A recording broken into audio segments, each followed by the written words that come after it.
وعلى آله وصحبه ومن والاه. اللهم لا علم لنا إلا ما علمتنا إنك أنت العليم الحكيم.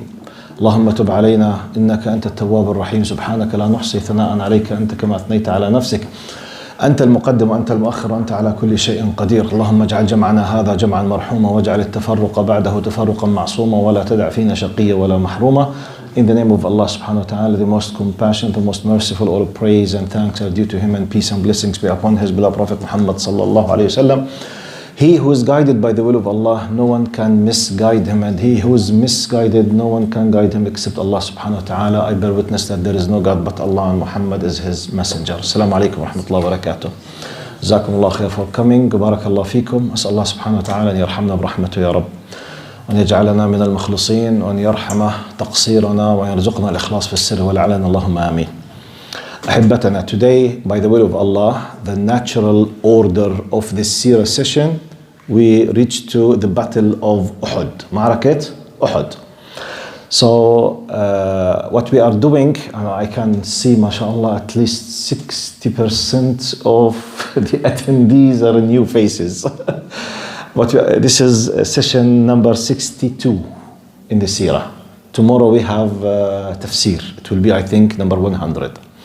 What we are doing, it's a very, very calm, let's say, simple sessions where we talk about Seerah Nabawiyya. A Seerah is not exactly what some people think as Sunnah. As Sunnah is something different from as Seerah. جزاكم الله خير. بارك الله فيك. جزاكم الله خير. بارك الله فيكم. شكرا جزيلا. رحم الله والديكم. الله يجزيكم الخير. Last time we finished the lessons that we can take from غزوة بدر. Today is غزوة أحد. Now, chronologically, which is historically, we are now approaching the year number 16 of the existence of Islam. We have 13 years at Mecca. We went through the last nearly 1 year and a half through the beginning of Islam, the torture of Muslims, the secret da'wah, the bay'ah, the covenant of Prophet Muhammad ﷺ between him and the very small beginning number of the Ansar, the helpers, then the migration to Medina, the establishment of the masjid, the covenant of the Medina, this kind of discussion, the establishment of this, all of these things. Later on, then the first battle happened with them. They are a group of believers following Muhammad ﷺ, the seal of prophets, the final of the messengers, out of 124,000 prophets and messengers. In our Sharia, according to Hadith Sahih, Prophet Muhammad ﷺ said, سئل, he was asked by one of the Sahaba, قال يا رسول الله ما عدة الأنبياء والرسل? What is the number of prophets and messengers? He said, قال عدة الأنبياء 124,000, 124,000 prophets. قال الرسل منهم 315. The messengers, they are 315. The difference between a messenger and a Rasul, a Nabi or Rasul, in the Arabic Islamic terminology, both of them, they receive revelation. The messenger, in addition to the revelation, he receives a new Sharia, which means some kind of new laws, has to do with the will of Allah at that specific time in that specific location. Okay? For example, how many times they fast, how many days, what is the nature of the fasting? Is it just from food or water? Is it from sunrise to the sunset? Is it just 10 hours? Is it just, it's differences by the will of Allah. Okay?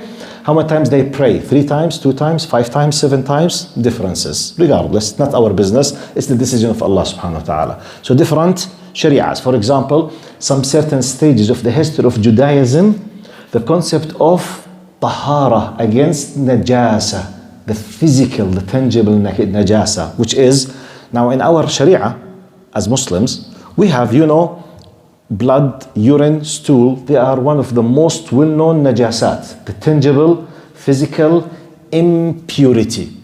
If I have on my cloth, for example, to tell you what's the differences of shara'i between prophets, for example, if I have a simple amount of, or a good amount of urine or stool or blood on my hand or on my cloth, I'm not allowed to pray till I do what?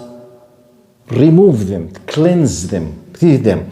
In Judaism, now for example, in Islam, whatever najasa you have on your clothes, you just expose it to water, that's it. It's pure now. خلاص. In Judaism, at a certain time, if you have najasa on your clothes, water does not work. You have to cut the piece completely and throw it.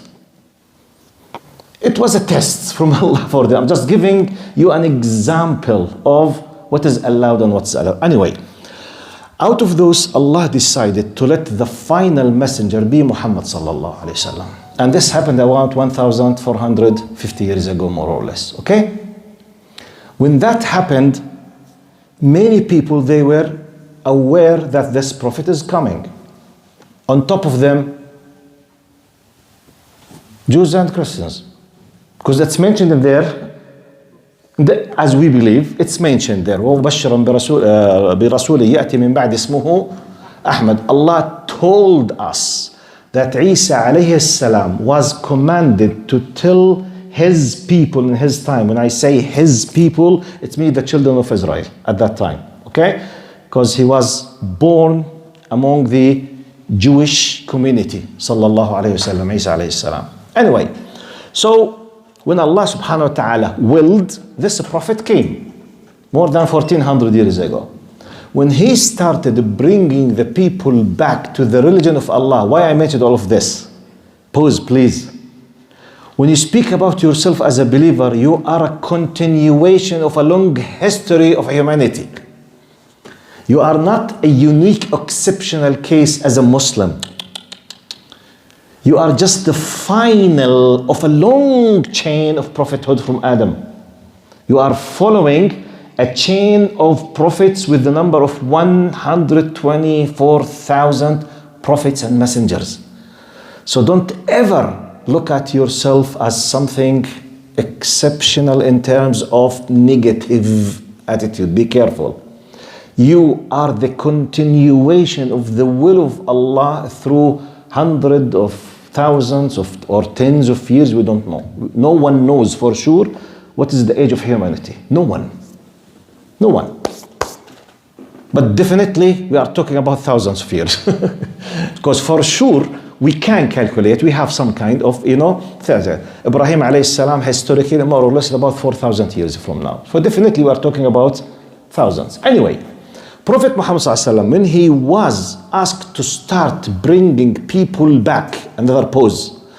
Back does not mean he's creating a new religion, because even mushrikeen of Mecca, we call them mushrikeen.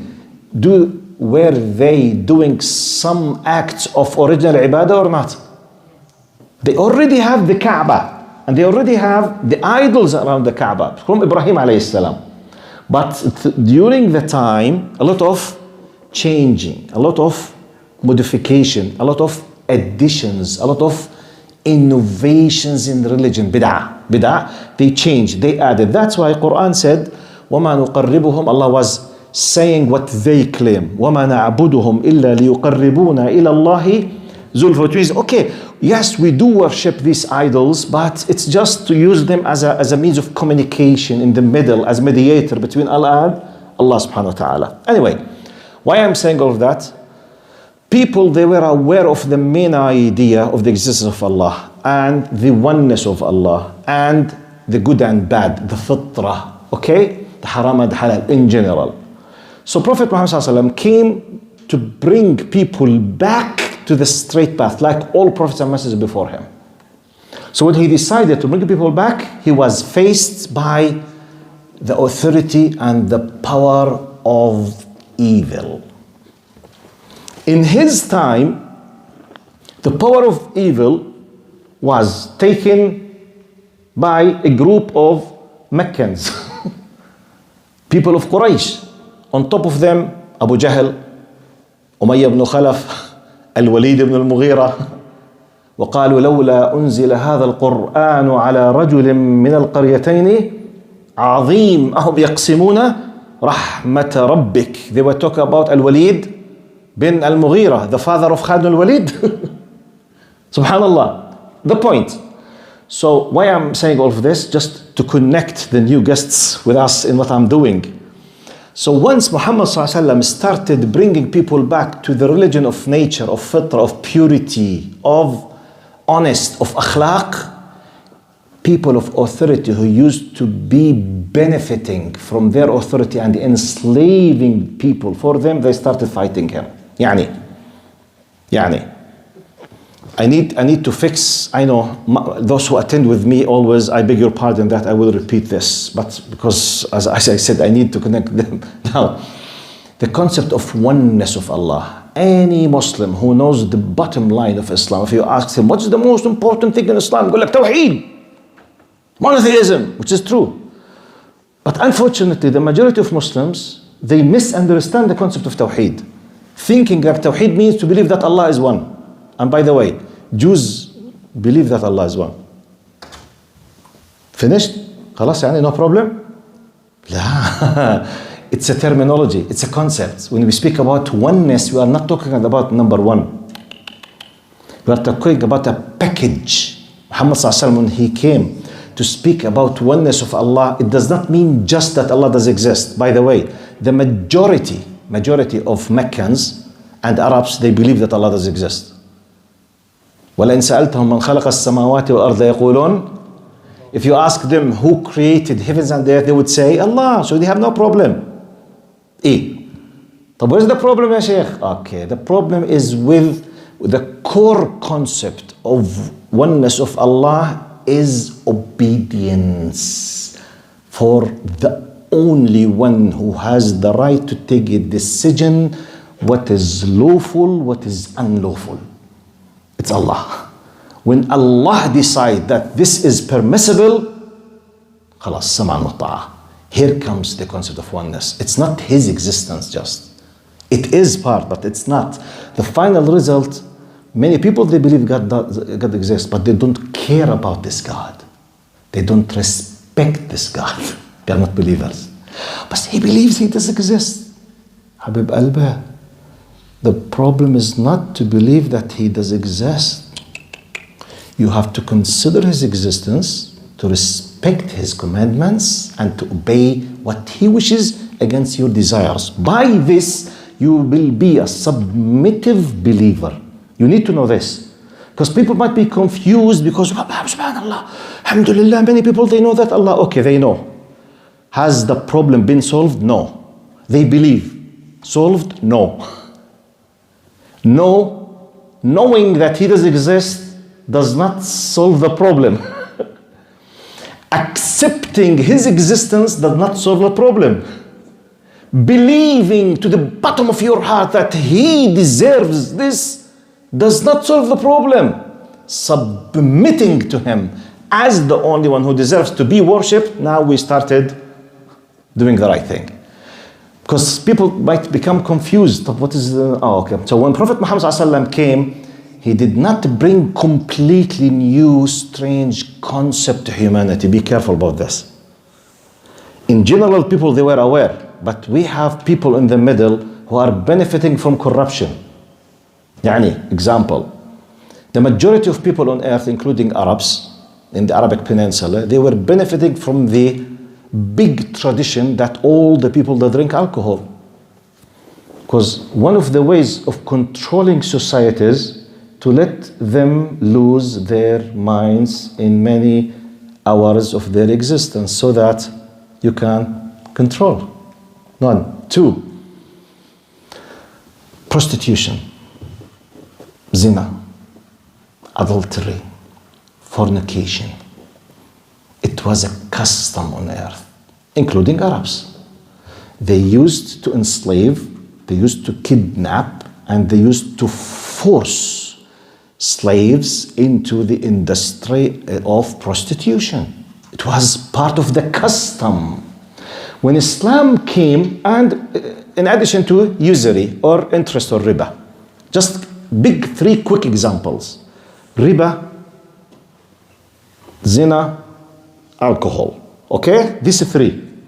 When Islam came and said, وَلَا تُكْرِهُ فَتَيَاتِكُمْ, don't force, it's prohibited to force them to prostitution. Any sexual relation from now on is permitted just to be between husband and wife, period, that's it. Anything outside that, it's prohibited. All benefiting industries behind the scene, they said, Habib, waqf, hey, stop when? we have industry of billions behind this. I know.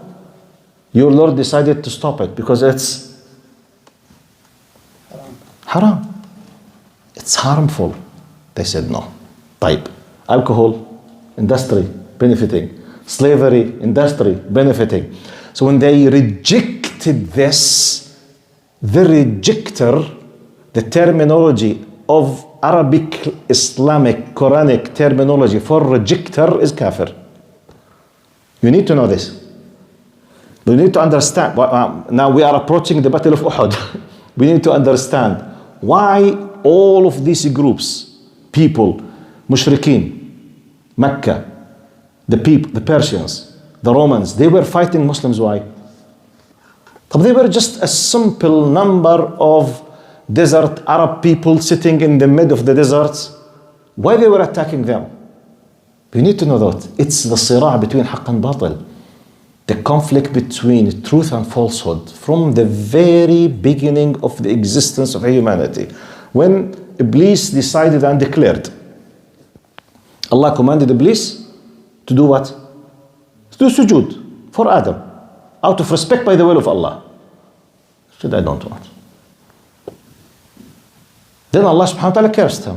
He said, just give the opportunity. This is my enemy, I will be fighting. And Allah told us, maybe you will have 1,000 questions about this incident. Why Allah allowed XYZ? Habibi, allowed or مش allowed? The incident happened وخلص. Close the file.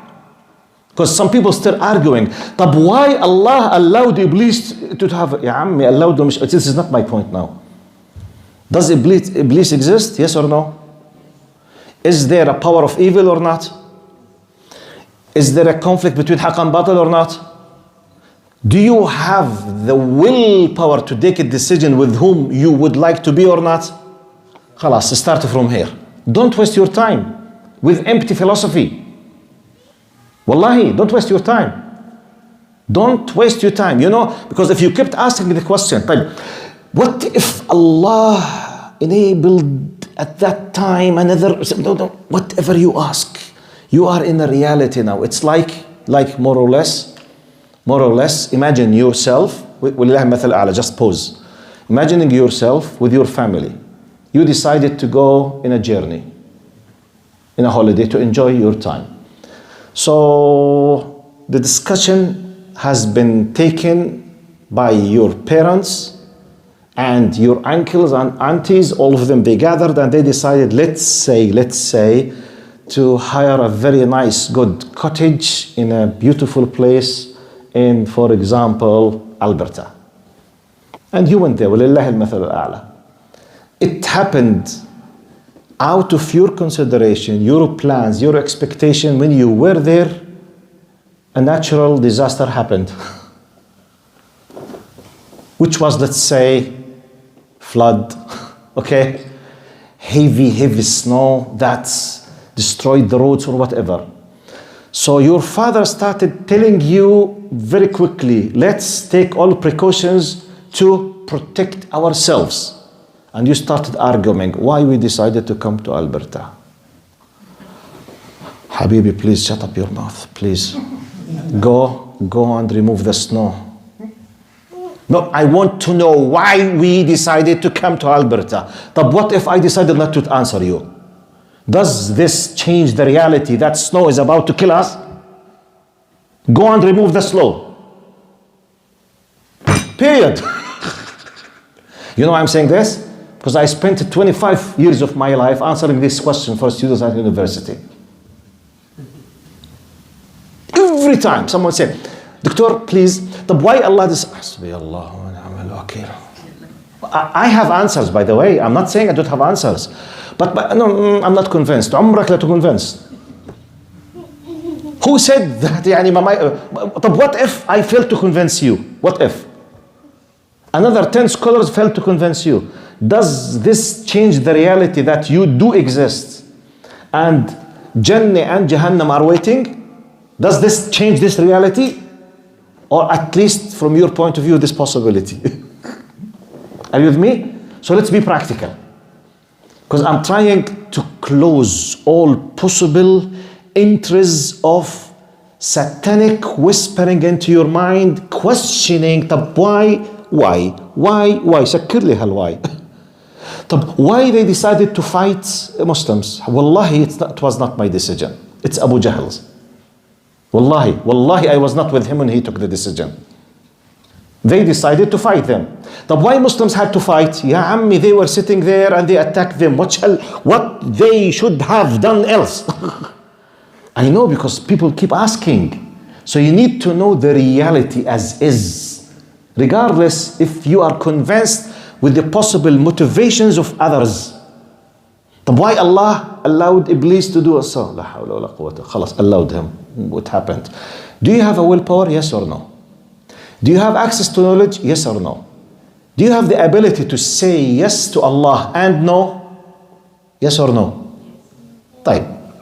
But let's please talk about myself. Let me respect myself and have fear of this God and respect him. نقطة. You know why I'm saying this? Because if you kept asking philosophical questions, you will end up doing what? Nothing.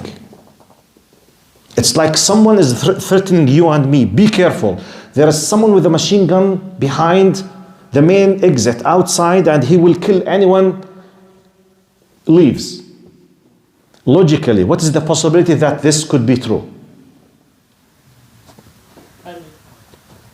50%.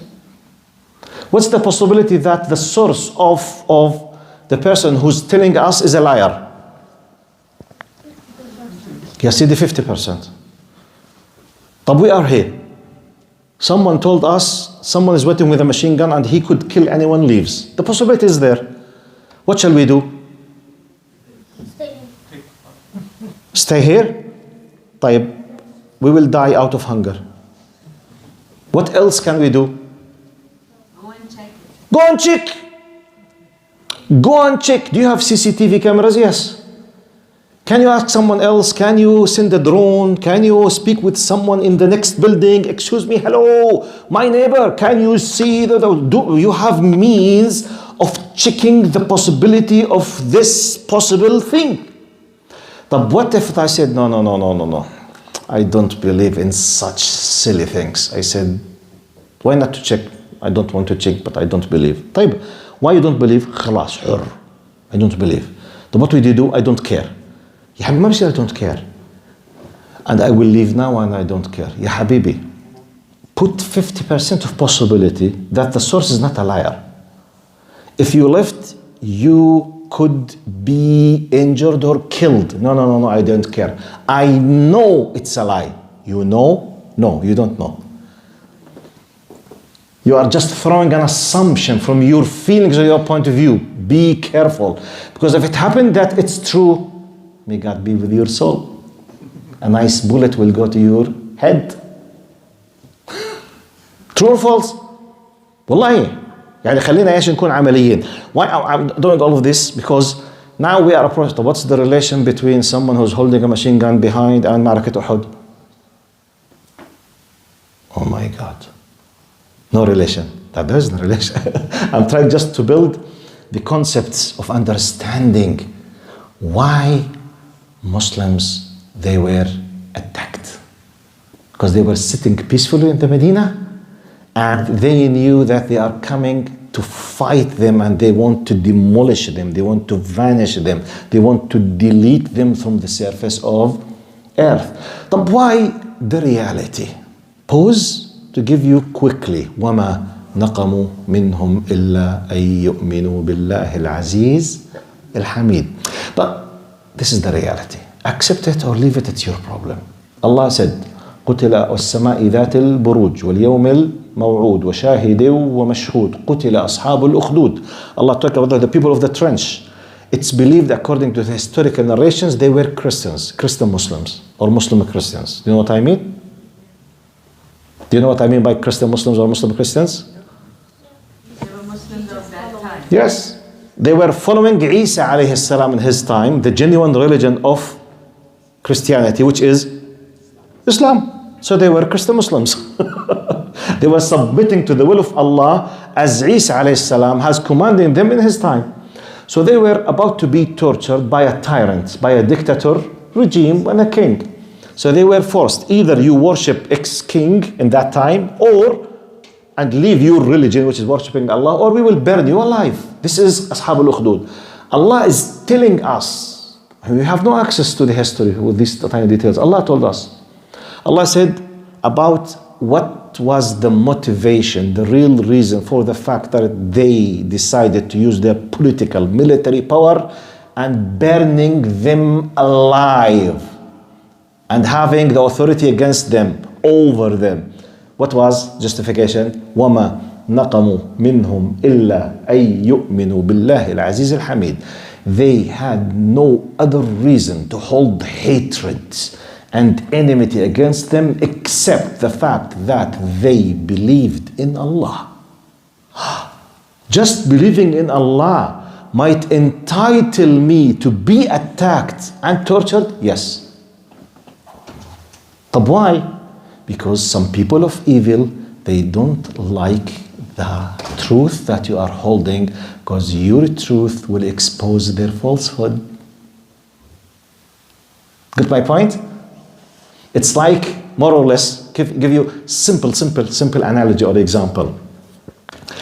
If you were in a company with 5 friends of yours, and all of them, you were playing with mud, and you became, all of your clothes, you became very dirty. One of this group, let's say 5 or 10, decided to go and to clean his clothes, and he came shiny, cleansed, and nice. When they walk in the street, everyone looks at all of you, will distinguish immediately who's clean and nice and who's filthy and dirty. So all of your friends have one of 2 options or 3 options. They will start convincing you to bring some mud into your clothes to be like them, to stop receiving criticism and comparison with you, because they are afraid that people will look at you and they will understand how dirty they are. This is the first scenario. Second scenario, if you refused, you might accept and be like them. If a problem is finished, all of us will be dirty. The second possibility, I refuse. Either they will let me disappear from the scene, I'm not supposed to exist, by hiding me, or finishing me. Uslat? And this what they were, the non-believers at the Arabic Peninsula, they were doing with Muhammad sallallahu alaihi wasallam at Medina. In a very simple, because Muhammad sallallahu alaihi wasallam came with justice, came to say you have no right to bury women alive, because this is part of their custom. They used to have wars against each other, tribal wars. They used to kidnap and to take hostages and to enslave the people in a very inhuman way. And they used to have prostitution and alcohol and gambling and usury and all of these things. He came to stop all of these types of injustice. They came to him, Muhammad, why not to accept this and just we worship your God a day and you worship our God a day? You know this strategy or this way of thinking? ما تيجوا نحب بعض. كلنا حبايب والكل أخو الكل. What do you think about this? This is okay. So Allah subhanahu wa ta'ala revealed to Prophet Muhammad sallallahu alaihi wasallam, قل يا لا ولا أنتم لكم. It It's not your decision, Habibi. It's not even the Prophet's decision. Subhanallah. I mean, I'm just trying to explain to you the psychological, philosophical, political motivation behind why the people of Mecca, the people of Ghatafan, the people of Bani Hanifa, the people of the Arabic Peninsula, they were attacking Muslims. You need to understand. It's not just because some people might say, unless Muslims, they were troublemakers, no one could have attacked them. This is a big reality and everyone should know it. No, Habib, you don't know nothing about history. No, because Allah says, وَمَا نَقَمُوا مِنْهُمْ إِلَّا أَن يُؤْمِنُوا بِاللَّهِ الْعَزِيزِ الْحَمِيدِ أَخْرِجُوا آلَ إِنَّهُمْ أُنَاسٌ. Did they do anything bad for you? No. Did they attack you? لا. Have they? No. But no. You are not allowed to exist. This is the reality. You need to know it. This is like an introduction just to get into the Battle of Uhod. So, let's connect this with what happened. Jazakumullah khairan for the coffee again. I forgot it. Still, this is my first step. Now, last time we finished Badr. To put you in the context, Uhud was designed with the motivation of taking revenge. Thar. It happened in year 3 of Al-Hijrah. So it will be in total of 23 year 16. Okay? Because we have 13 in Mecca, then 10 in Medina. Now what happened? Before that, with months, more or less, the Battle of Badr happened. The Battle of Badr broke the arrogance of the people of the Quraysh. It broke the reputation of the mightiest power in Arabic Peninsula. Completely. And I always say, I have already said it many times, I will repeat it. Abu Jahl, who was the leader of the Mushrikeen at that time, when they were approaching the location of the battle, even after they knew that the caravan with the money, they were saved by Abu Sufyan, everything should have closed. Your money is saved. Because when Muslims left Al-Madinah, they were behind returning back some of their money which was taken from them. The caravan was secured by Abu Sufyan. So everyone should return back to his place. So they lost the opportunity. And the people of Mecca, they came to save the caravan, to fight Muslims. And they knew that Abu Sufyan was rescued. But the will of Allah. Let's focus, try to imagine with me in a cinematic view, Mr. Abu Jahl. We need it, Abu Jahl in specific. Because Abu Jahl is representative in many times during the history by many big powers. What was, and memorize his words. When they said, Ya Amra, Ya Abu al-Hakam, his title was Abu al-Hakam. Prophet Muhammad called him Abu Jahl. They say, Ya Abu al-Hakam, the caravan is saved. So let's go back. خلاص. I quote now. Allah, I will say it in Arabic. How many of you understand Arabic, by the way? Can you raise up just your hand? Look to the Arabic context now. قال لا والله حتى نأتي ماء بدر ونشرب الخمر وترقص أو وتغني لنا القيان وتسمع بنا العرب. Media. He said, no, by God, we will not return back till, look, he highlighted 3 main reasons for why he was insisting to go there.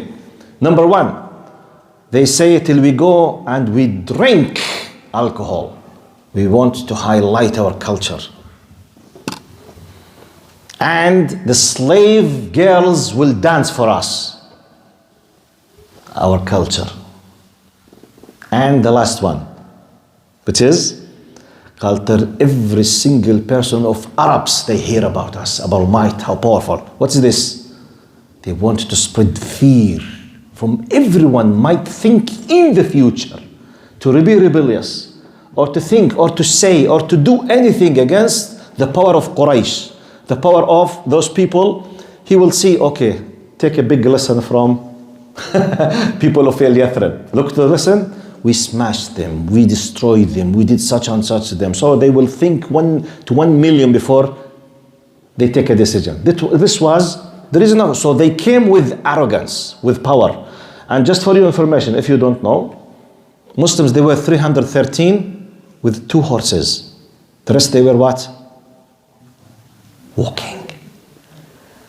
And none of them was preparing himself to the equipment of a fighter. Walking, some of them have maybe a spear, others might have a sword. None of them has a special equipped shields for fighting, because they were before the caravan, not for the battle. While the Meccans, the Mushrikeen of Quraysh, they left Mecca with 1,000 fighters on horses, fully equipped and armed with fully needed, whatever is needed for a fighter, which means helmet, shield, spear, arrow, sword. Can you imagine? 1,000 with full equipment and 313 just with 2 horses, with less arms. So the comparison as if it's 1 to 5 or 1 to 10. Yet, they were defeated. And Allah subhanahu wa ta'ala شو الآية اللي فيها ممدكم 5,000 من الملائكة مسومين بدايتها مين بتذكر؟ بلى إن تصبروا وتتقوا يأتوكم من فورهم ب5,000 من Allah sent the angels to fight with them. The end result, we know. And the last thing, Prophet Muhammad ﷺ was addressing the killed people of Quraysh when they were thrown into the well. He said, Ya Aba Jahl, Ya Umayya ibn Khalaf, in their names. إِنَّا وَجَدْنَا مَا وَعَدَنَا رَبُّنَا حَقًّا فَهَلْ وَجَدْتُمْ مَا وَعَدَ رَبُّكُمْ. We have found what Allah has promised us to be true, which is وَإِذْ يَعِدُكُمُ اللَّهُ إِحْدَى الطَّائِفَتَيْنِ أَنَّهَا لَكُمْ. Allah is promising you one of the two. It's either the caravan or the victory. So Allah promised us and He fulfilled His promise. قال فهل وجدتم ما وعد ربكم حق ووعدكم ربكم. Have you found when they are killed? Then Umar al-Khattab asked in hadith صحيح, قال يا رسول الله أتخاطب أجسادا قد رمت. Yes, to his best of knowledge, they are dead people. خلاص, they are just, the flesh of their bodies is rotten now. قال يا رسول الله, are you addressing dead bodies? Then Prophet Muhammad ﷺ said, والله ما أنتم بأسمع منهم. Hadith صحيح, إلا أنهم لا يجيبون. You are not having the ability to hear better than them. They hear more than you, but they can't reply. How? We don't know. It's up to Allah subhanahu wa ta'ala. Period. But after this happened, now they want to take revenge. So they prepared themselves, they gathered the arms, the money, the power, everything to take revenge from Muslims. That's why Uhod happened. This is the context of the Battle of Uhod. So just to keep up the time, I will give you just this is the introduction of the Battle of Uhud. Now, let's see, Allahumma salli ala Sayyidina Muhammad, Allahumma salli ala Muhammad, how, just one piece of, let's say, information, then I will finish my verse. I will read now what happened in terms of how Muhammad sallallahu alayhi wasallam listened. He did listen to the advice and the opinions and the discussion of the Sahaba, because it's a political issue, it's a military political issue. So they knew that the people of Mecca are coming to them. Now at that time, the custom of the people, they have different styles in war. Either to wait for the people to attack you inside the city, and you prepare yourself in your houses, in your, شو اسم الحصون? Forts? Forts, yes. If you have forts, if you have strong homes or whatever, you protect yourself, you let the people attack you inside of the city. This is a strategy. It has its advantages and disadvantages. And another style, You protect the city completely and you go outside the city. You meet them there. Either you will win or you will be defeated. If you are defeated, God forbid, the city is gone. This is the nature of the wars. If you manage to do, no one will be harmed in the city from the women and the children. It's two different styles. So Prophet Muhammad ﷺ, I will read to you exactly what happened between Prophet Muhammad ﷺ and his companions, just to have the feeling of trying to live with them. قال لما شاء اللهم صل على سيدنا محمد قال مشاورة النبي صلى الله عليه وسلم لأصحابه لما شاور النبي صلى الله عليه وسلم أصحابه حول مكان المواجهة مع قريش ذهب بعضهم إلى المواجهة خارج المدينة ومعظمهم من الشباب المتحمس وذهب آخرون إلى المواجهة داخلها ومعظمهم من الشيوخ وقد أخذ النبي صلى الله عليه وسلم برأي الشباب وهم الأغلبية. Prophet Muhammad ﷺ had an open discussion with Muslims at Al-Madinah. What do you think? They are preparing to attack us. What do you think? Let me listen to you. This is a new state, a new gathering, a new religion. Everything is new, a new experience. And they are, do you think it's better to go and fight them outside the Medina or to let them come inside the Medina and protect ourselves inside? The majority of youth, out of enthusiasm, they were with the opinion that to go and fight outside. The elderly people, they were with the opinion of let them come inside. Regardless now, their estimation for the nature of the location, they felt it's better. Regardless, two different opinions. The majority, they were youth, and the majority, they were to go outside.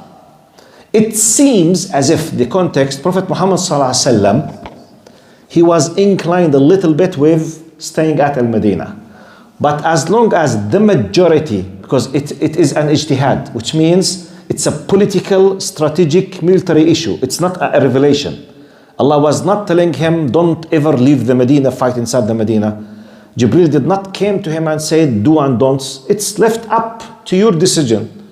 So he saw the majority would love to go outside. He decided, he said, okay, if the majority would love, because at the end, whatever will happen, we all will face it.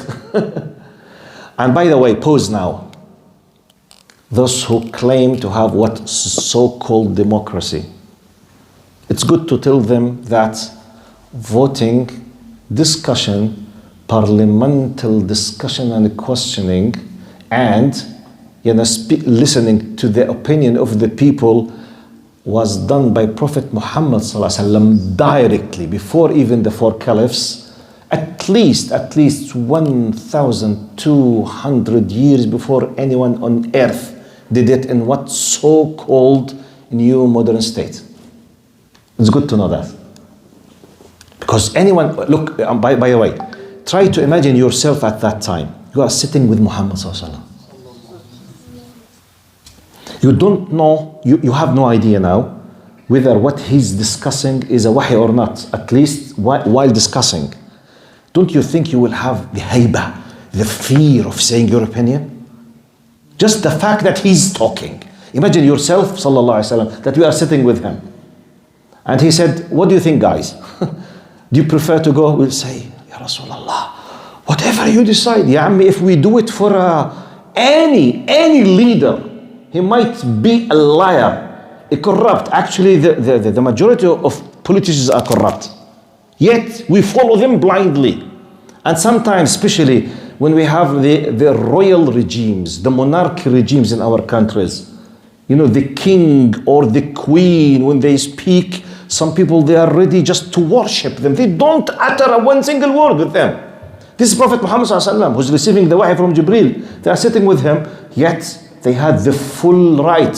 It's good to know it. We are living in the 21st century. And so when they say, Islam is backward, Habibi. Whatever you think about what so-called modernity, we have the original ethical of it long time ago. If it's good. If it's bad, we don't need it. We don't need it. We have it, alhamdulillah. They had this kind of discussion. The majority, they insisted to go aside. Khalas, if the majority, we will face it together let's prepare ourselves now. Look what happened. This is what I want you now to take a lesson from Muhammad sallallahu alaihi wasallam. After they had the discussion, it has nothing to do with wahi now. There's no revelation. If Allah revealed something, what should be the action? وَسَمْعًا وَطَاعًا. Just submission. If Allah revealed something, regardless, go outside or stay inside, وَمَا كَانَ لِمُؤْمِنٍ وَلَا مُؤْمِنَةٍ إِذَا قَضَى اللَّهُ وَرَسُولُهُ أَمْرًا أَن يَكُونَ لَهُمُ الْخِيَرَةُ مِنْ أَمْرِهِمْ. انتهى. If Allah and His Messenger decreed something, no one has the right to say anything against that. But this did not happen. Allah wanted this lesson to be a role model for us. They had discussion, the majority they wanted to go. Now, after they insisted and Prophet Muhammad ﷺ responded to the majority and say, "Khalas, we will go and fight." And he declared the political military decision. Okay? Some of them felt afraid that they might have been pushing him. They started talking with each other. They say, but maybe we did not leave a space for Prophet Muhammad ﷺ to show what he prefers. Maybe we pushed him. Maybe we embarrassed him. They started having this kind of normal discussion. Because enthusiasm, hamasa, sometimes, yes, Ya Rasulullah, we want to show them, we will show them, we want to repeat better again, we want to say, khalas, okay. Harder, okay, we will do it. After he declared this decision, look what happened now. قال فانطلق النبي ولبس لأمته وهو الدرع وأدوات الحرب. اللأمة, which means it's like a custom. He said, okay, we will go and fight outside. He went immediately and he wore completely the fully equipped equipment for the war, like the shield and the helmet, and prepared himself. After he did it, armors they call it? Jazakumullah khair. Thank you, sister. Armors. Just armor, without S. Jazakallah khair. So he wore the armor. قال فأظهر بعضهم عدم ارتياحهم لهذا الرأي إلا أنهم ندموا وتلاوموا وقالوا لحمزة. They started blaming each other. They say, hey, it seems as if we pushed him, as if we embarrassed him. Then they went to Hamza radiallahu anhu. Who's Hamza? The uncle of Prophet Muhammad sallallahu alaihi wasallam, and one of the most closest and beloved to the heart Prophet Muhammad sallallahu alaihi wasallam radiallahu anhu, Sayyid al-Shuhada, the master of the martyrs radiallahu anhu. They went to Hamza because they know how close he was to Prophet Muhammad sallallahu alaihi wasallam. They said to Hamza, اذهب وأخبر النبي بأن أمرنا لأمرك تبع. As if they regretted. They say, please go and tell him, whatever you decide, we will follow. Khalas, forget what we have voted for, forget our majority, forget whatever you would like us to do, we will do it. Then Prophet Hamza, he went to Prophet Muhammad sallallahu alaihi wasallam. He told him what the people are saying. He said, إنه ليس لنبي إذا لبس لأمته أن يضعها حتى يناجز. He said, the decision has been made. A prophet, if he took a decision and started declaring the war according to what we have agreed upon, we are not playing games till we go and meet. Khalas. As if he's telling you to be determined and firm when you take a decision. Because if you be hesitant, you will achieve nothing. Especially, we are talking about negotiable things. We're not talking about revelation, be careful. It's like, we had discussion because sometimes we say, what do you think in business, family, and doing? If you keep just negotiating and reaching to nothing and no decision has been made, you will end up doing what? Nothing. Sometimes, even if it's not the best decision, you have to stop the discussion and to take a decision. Because it's endless. Always someone has a point. Always. On anything on earth. So it's like a very, very important political decision. Sometimes, discussion, khalas. What I need from this, the high respect of Prophet Muhammad ﷺ for his followers compared with our political leaders. Wallahi, when you think about it, Ya Allah, if I were there, I would have the opportunity to keep screaming on face, Ya Rasulullah, let me say, Ya Rasulullah, I think, no, I don't think, I think. Wow, what's this? What's this? And some people, they say, we need democracy. Naam habibi. We have shura, which is 1,000 times better than democracy. When did they discover democracy compared with the real shura? At that time, 1400 years ago, I challenge any academic, any person who can prove to me that any group with power on earth, a power of a state, a leader, a king, a boss, used to give this kind of space for his followers to take a decision. You need to know that. By the way, if any person or a group, they are ignorant about history, they don't deserve to live. Because you don't know your roots. Wallahi. Anyone else will claim anything and they will simply uproot you from existence. So you need to know your history and to be proud of it. Because your history is not just information. It's a system of life. طب احنا الآن we have just started with the Battle of Uhod. Okay? In a cinematic, inshallah, like a movie. Inshallah, we'll try. Next time, inshallah, we'll start talking about the preparation of the battle and to try to portray what happens inside the battle itself, inshallah. Jazakumullah khair. See you tomorrow. If you have a time, tomorrow we have tafsir, inshallah. And we reach to the story of Talut and Jalut from chapter Al-Baqarah. Assalamu alaikum wa rahmatullahi wa barakatuh. Jazakumullah khair for the coffee star.